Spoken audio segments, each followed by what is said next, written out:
2024 లేదా 25లో డిగ్రీ లేదా బీటెక్ చదివారా? సాఫ్ట్‌వేర్ జాబ్ కోసం ఎదురు చూస్తున్నారా? అయితే కోడ్ జ్ఞాన్ 100 డేస్ కోర్సులో చేరండి. జాబ్ సాధించండి. నమస్తే, మీ నాగరఘు నమస్కారాలు. వివాహ వ్యవస్థలో ఎన్నో ఒడిదుడుకులు తెలుసో తెలియకో వస్తున్నప్పుడు ఓల్డ్ డేస్లో కాన్సెప్ట్ పోయింది. ఓల్డ్ డేస్ కాన్సెప్ట్ ఏంటంటే, ఏదైనా పొరపచ్చాలు వచ్చినప్పుడు కుటుంబంలో అమ్మాయి ఎప్పుడైతే అమ్మాయి తల్లిదండ్రులకు ఇన్ఫార్మ్ చేస్తుందో, మాకు కొంచెం ఇబ్బందిగా ఉంది అని, డెఫినెట్గా అమ్మాయి తాలూకు వాళ్ళు భరోసా ఇస్తారు. నువ్వు ఉండమ్మా, నేను మాట్లాడతాను, మేము వచ్చి మాట్లాడతాం, లేకపోతే మీ మేనమామో మీ బాబాయ్ వచ్చి మాట్లాడతారు, 2 రోజులు ఓపిక పట్టు అని. అలాగే పిల్ల అత్తామామ కూడా ఫోన్ చేసి చెప్పడం జరుగుతుంది, కబురు పెట్టడం జరుగుతుంది. మేము వచ్చి మాట్లాడతాం, అమ్మాయితో కొంచెం ఇబ్బందులు వచ్చినాయని అమ్మాయి చెప్పింది, మేము మాట్లాడతాం, చిన్నపిల్ల తెలియదు, మీరు కొంచెం ఓపిక పట్టండి అని చెప్పే సాంప్రదాయం ఉంది. బట్ కాలక్రమేణా ఈ యొక్క ఆధునికత అనే యొక్క ముసుగులో ఎప్పుడైతే ఫైనాన్షియల్ లిబర్టీ విమెన్కి పెరిగిందో, I'm sorry and I'm not against financial Liberty to women, don't mistake అని. అంటే ఈ యొక్క మార్పులు ఎలా వచ్చినాయని చెప్పటంలో నా ఉద్దేశమే ఈ మాట యూజ్ చేయడం తప్పించి, I'm not at all against to women and their financial prosperity. So ఎప్పుడైతే ఫైనాన్షియల్ స్టెబిలిటీ వచ్చిందో, అమ్మాయే ఉండట్లేదు, కొంచెం ఇబ్బంది కాగానే పుట్టింటికి వెళ్ళిపోవటం, వెళ్ళిన తర్వాత ఇన్ఫార్మ్ చేయటం, చాలా పెక్యులర్ వాతావరణం. దానికి అమ్మాయి పేరెంట్స్ కూడా సపోర్ట్ చేయటం, ఏం కాదు నేను వచ్చాయి తర్వాత చూసుకుందాం. ఎందుకంటే చిన్న ఎగ్జాంపుల్, ఇటీవల వచ్చిన ఒక కేసు, ఒకడే కొడుకు, వాళ్ళు పూజా పునస్కారాలు చేసుకునేవాళ్ళు. తర్వాత 1 month తర్వాత అమ్మాయి చెప్పిందంట, నాకు రాత్రిపూట రోజు తాగే అలవాటు ఉంది అని చెప్పి. ఏంటమ్మా, ముందే మేము చెప్పాం కదా మా ఇల్లు సాంప్రదాయాలు అవన్నీ ఉన్నాయి.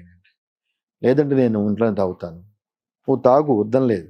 ఒక కట్టుబాట్లు అవి, అంటే మాంసం తింటామని పేగులు మెళ్ళ వేసుకోవద్దు. నీ అలవాట్లు నీకున్నప్పుడు వాళ్ళకి ఇబ్బంది లేకుండా, భార్యాభర్త కొత్తగా పెళ్ళిన వాళ్ళు మీ ప్రైవసీ మీకున్నప్పుడు మీ వెసులుబాటు మీకు ఉండనండి. ఎప్పుడైతే పిల్లాడి తండ్రి ఈ విషయం చూసి అమ్మాయిని అరవటం జరిగిందో, అమ్మాయి వెంటనే పుట్టింటికి వెళ్ళిపోయింది. పుట్టింటికి వెళ్ళిపోతే టర్మ్స్ ఇది చెప్తుందంట, నాకు నచ్చినట్టు ఉండేటైతే నేను ఇంటికి వస్తా, లేకపోతే రాను, వేరే కాపురం పెట్టండి.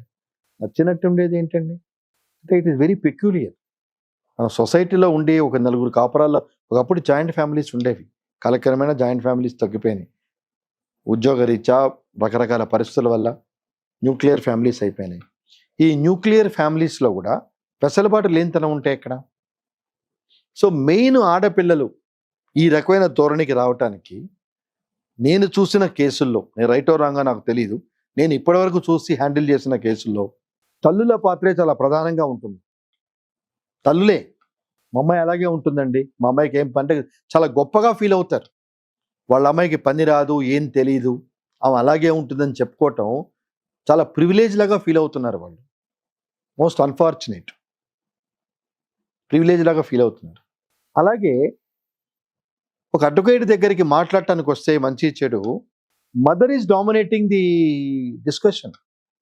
మేడం, ఆ అమ్మాయిని మాట్లాడినివ్వండి, ఏం జరిగిందో అమ్మాయిని చెప్పనివ్వండి అంటే, నువ్వు అమ్మాయికి చిన్నపిల్ల ఏం తెలియదండి. చిన్నపిల్ల ఏం తెలియపోవటమ్మా, పెళ్లి చేసావు, ప్రాబ్లమ్స్ ఫేస్ చేసే వచ్చి నీకేం తెలుసు. రోజు ఒకళ్ళు అడిగాను, అమ్మ ఇవన్నీ ఫేస్ చేసిన అమ్మాయా మీరా అని అడిగాను. మా అమ్మాయి ఏంది, మరి మీరెందుకు చెప్తున్నారు? 4 గోడల మధ్య ఏం జరిగిందో మీ అమ్మాయికి మీ అల్లుడికి తెలుసు, మీకు మీ అమ్మాయి చెప్తేనే కదా తెలిసింది. But why you are talking on behalf of our daughter, let her speak. రేపు కోర్టులో మీ అమ్మాయి మాడాలి, మీరు కాదు. అంటే వినట్లేదు వాళ్ళు. అమ్మాయి చిన్నపిల్ల, అమ్మాయికి ఏం తెలీదు, అంతా ఏమోకే తెలుసు. అంటే ఎందుకు ఈ విషయం చెప్పొచ్చానంటేనండి, కలపటానికి ప్రయత్నించండి తల్లిదండ్రులు కలపటానికి ప్రయత్నించండి.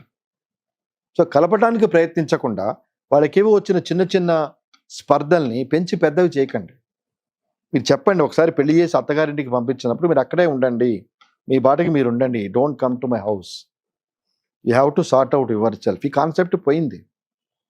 అంటే ఆడపిల్ల తల్లిదండ్రులు కూడా encouraging the situation rather than balancing the situation. There is lot of difference. They are encouraging, they are not balancing the situation. ఉండొచ్చు, as a parents of a daughter you have every right to talk to them, to question them. మీరు అబ్బాయిని అడగచ్చు, అబ్బాయి తల్లిదండ్రులని అడగచ్చు, మీ వివాహ వ్యవస్థ బాగుండాలనే ఉద్దేశంలో. ఒక కాన్సెప్ట్ మర్చిపోతున్నారు తల్లిదండ్రులు. ఓకే, ఈరోజు ఇద్దరికి మ్యాచ్ కాక రకరకాల కారణాలతో విడాకులు తీసుకునే పరిస్థితి వరకు వచ్చింది అనుకున్న సందర్భం. ఆ తర్వాత అయినా కొత్తగా వచ్చే అబ్బాయి కానీ అమ్మాయి కానీ సక్రమంగా ఉంటానికి గ్యారంటీ ఎక్కడుంది? ఈ కాన్సెప్ట్ మర్చిపోతున్నారు. ఒక 1 year ఉన్న పిల్లాడితోనే అమ్మాయితోనే మీకు పడక డైవర్స్ వరకు వెళ్ళిన సందర్భాలు వస్తే నెక్స్ట్ మ్యారేజ్ చేసుకోవాల్సిన పరిస్థితి వస్తుంది. Because man is a social being. So ఉండలేడు. Because of biological needs, because of social moment, definitely he has to marry or she has to marry. So వేరే పెళ్లి చేసుకోవాల్సి వచ్చినప్పుడు ఆ వెసలుబాటు ఎక్కడి నుంచి వస్తుంది? ఈ కాన్సెప్ట్ మర్చిపోతున్నారు. ఎందుకంటే ఆ వచ్చే రెండవ అబ్బాయి కానీ అమ్మాయి కానీ వాళ్ళు రకరకాల ప్రాబ్లమ్స్ ఫేస్ చేసి డైవర్స్ తీసుకొని వచ్చారు. సో వాళ్ళు మనతో బ్యాలెన్స్గా ఉంటారని గ్యారంటీ ఎక్కడుంది? వాళ్ళు ఉత్తగా రాలేదు కదా. అబ్బాయి ఇబ్బంది వల్ల అమ్మాయి ఇబ్బంది వల్ల డైవర్స్ తీసుకొని వచ్చారు. So they have faced some problems. మీతో అదే రిపీట్ కాకుండా ఉంటుందని గ్యారంటీ ఇవ్వగలరా? అంటే ఉన్న వాళ్ళనే మనకు తగ్గట్టుగా మనం మలుచుకోలేనప్పుడు హౌ డు వి ఎక్స్పెక్ట్? అంటే ఈ పర్టికులర్ టాపిక్లో నా ఉద్దేశం ఏంటంటే, వాళ్ళ మధ్య ఏదైనా డిస్ప్యూట్స్ వచ్చినప్పుడు let us not involve. They are not kids. ఈరోజు 8th క్లాస్లో పిల్లాడికి తెలిసిన టెక్నాలజీ కానీ నాలెడ్జ్ కానీ మనకు తెలియదు, ఒప్పుకోండి. They are very super fast. So వాటిలో మనం ఇన్వాల్వ్ అయ్యి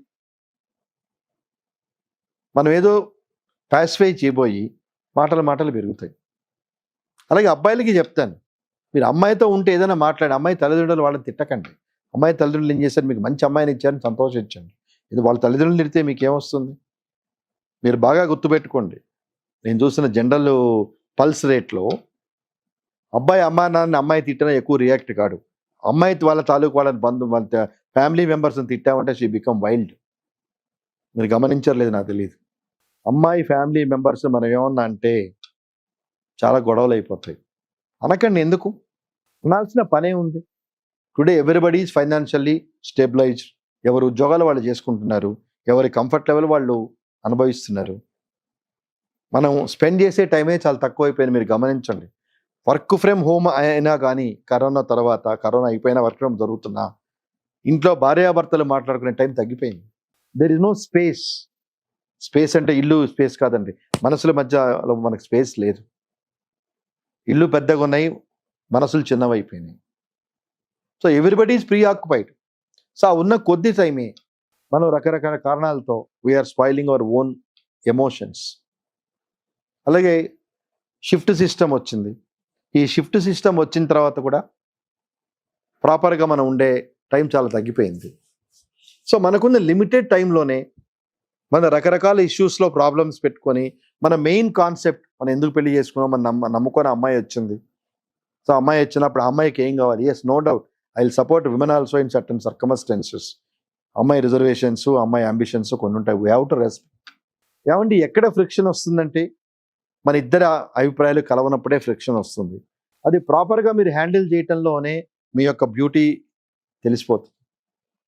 అమ్మాయి ఏదో అడిగింది, అమ్మాయికి డిమాండ్స్ ఉన్నాయి, దాన్ని ప్రాపర్గా హ్యాండిల్ చేయండి. ఎందుకు అంతవరకు వెళ్తాయి? ఏమి సంపాదించుకోలేరా? అంటే అత్తమామలు ఇచ్చిన డబ్బుల మీదే మనం ఆధారపడి ఉన్నామా? అంటే in anticipation of getting money from in laws మనం పెళ్లి చేసుకున్నామా? వచ్చేది ఉంటే మనకే వస్తుంది ఎడిదిరికి. ఎందుకంటే ఇవాళ రేపట్లో పరిస్థితి చూస్తే ఒకరిద్దరికన్నా ఎవరు ఎక్కువ పిల్లల్ని కనట్లేదు. సో మనం చేసుకునే అమ్మాయి కూడా మ్యాక్సిమం ఉంటే ఇంకో చెల్లెలో అక్కో ఇంకో తమ్ముడు అన్న ఉంటారు తప్పితే అంతగానే ఎవరు ఉండరు. సో వాళ్ళకి ఏదైనా ఆస్తుపాస్తులు ఉంటే మనకే కదా వచ్చేది. ఆ కాన్సెప్ట్ మర్చిపోతున్నాం. Plus when we are earning on our own, why we should depend on girls side. ఈ కాన్సెప్ట్ తెలుసుకుంటే మనకి 498 రావు, డొమెస్టిక్ వైలెన్స్లు రావు, మెయింటెనెన్స్లు రావు. ఇవన్నీ ఎందుకు వస్తున్నాయి? We're losing the basic concept and we're trying to get something else from wife side. ఆ concept మనకెందుకు?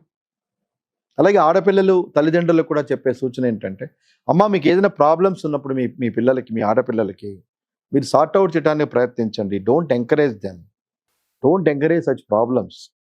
మనం పెంచిన గారాబంతోనో రకరకాల కారణాలతో వాళ్ళు కొంచెం అడ్జస్ట్ అవడానికి టైం పట్టచ్చు అత్తగారింట్లో. బట్ మీరు ఎడ్యుకేట్ చేసి చెప్పండి. చిన్నప్పుడు తల్లి దగ్గర కూర్చున్నాం కదా అని పెద్ద అయిన తర్వాత తల్లి దగ్గర కూర్చుంటే లోకం హర్షించరు, ఎంత అమ్మ కొడుకు అయినా కూడా. సో మనకు పిల్లలు ముద్దే.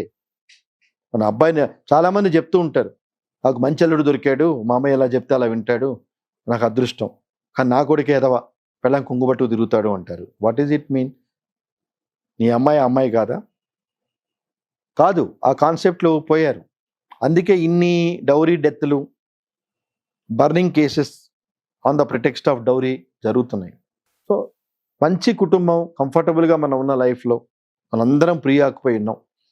చేసే చిన్న ఉద్యోగాలైనా పెద్ద ఉద్యోగాలైనా మనకి టైం ఉండట్లేదు. సగం టైం ఈ ట్రాఫిక్లోనే వెళ్ళటం రావటంలో మనకు గడిచిపోతుంది.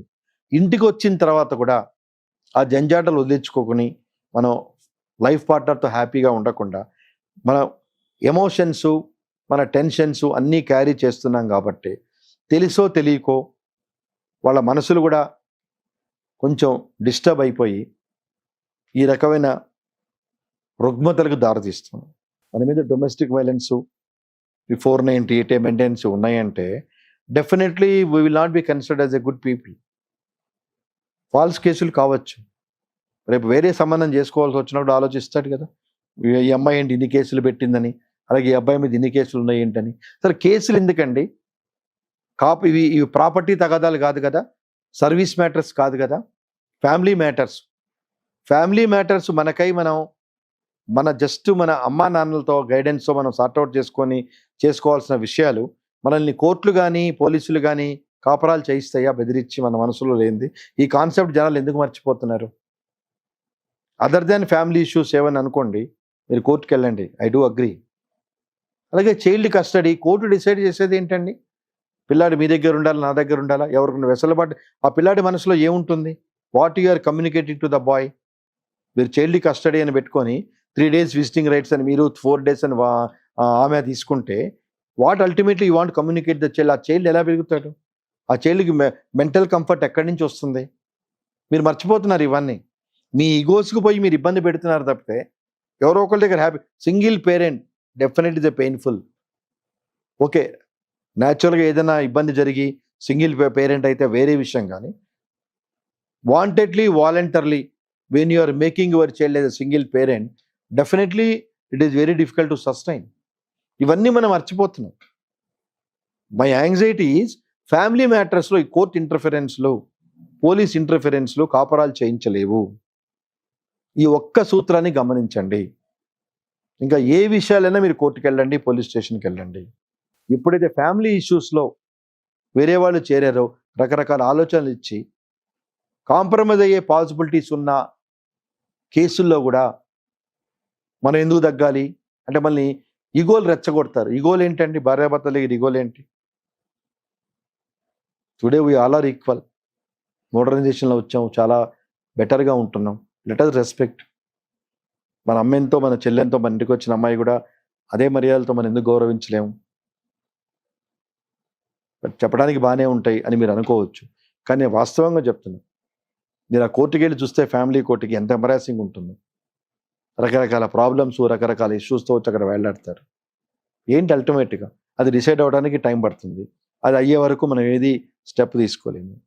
ప్లీజ్ కూల్గా ఆలోచించండి. ప్రాబ్లమ్స్ వచ్చినప్పుడు పోలీస్ స్టేషన్కి పరిగెత్తడం, డొమెస్టిక్ వైలెన్స్ చేయటం, డైవర్స్ వేసుకోవటం, చైల్డ్ కస్టడీ వేసుకోవటం, these are not remedies for a comfortable life. ఎందుకంటే రెస్ట్ ఆఫ్ ద లైఫ్ ఇంకా మీకు చాలా ఉంది. ఇప్పుడు 30 ఏళ్ళకే మీరు ఈ కేసులన్నీ వేసుకుంటే ఇంకో 30 ఏళ్ళ జీవితం ఉంది మీకు. ఆ 30 ఏళ్ళ జీవితం ఎలా అడ్జస్ట్ అవుతారు? బాగా గమనించండి. ఈ కేసులు వేసుకునే వాళ్ళ average age 28 to 38. Average age 28 to 38కే మీరు ఫెడప్ అయిపోతే ఈ కేసులతో, ఈ సిస్టంతో, how you can survive the rest of the life? So భగవంతుడు మనకి ఇచ్చిన మంచి అవకాశాన్ని, మంచి కుటుంబ వ్యవస్థని, భారతదేశంలో ఎంతో గౌరవంగా ఉన్న ఈ వ్యవస్థల్ని మనం గౌరవించే ప్రామాణికల్లో వీలైనంత వరకు let us sort out our family disputes among our family members rather than rushing the court. This is my appeal to all my viewers. మన కాపరాన్ని మనల్ని మనం బయట వేసుకోవద్దు. ఎందుకంటే వెరీ రేరుగా ఒకప్పుడు అంటే మా చిన్నప్పుడు రేరుగా చెప్పుకునేవాళ్ళు, బలానా వాళ్ళ అబ్బాయి డైవర్స్ తీసుకున్నాడు, బలానా అమ్మాయి డైవర్స్ తీసుకున్నారని. ఇప్పుడు ప్రతి 5వ ఇంటికి కథ నడుస్తుంది. మీరు ఇప్పుడు చూస్తే ప్రతి 5వ ఇంటికి ఇష్యూలు నడుస్తుంది. But let us confine, let us handle our own issues among our selves for good and comfortable life, keeping our future and welfare of our children into consideration, as welfare and interest of the children is paramount interest for any parent. Namaste. Suman టీవీలో మీ personal and business promotions కోసం కింది నెంబర్కి contact చేయండి.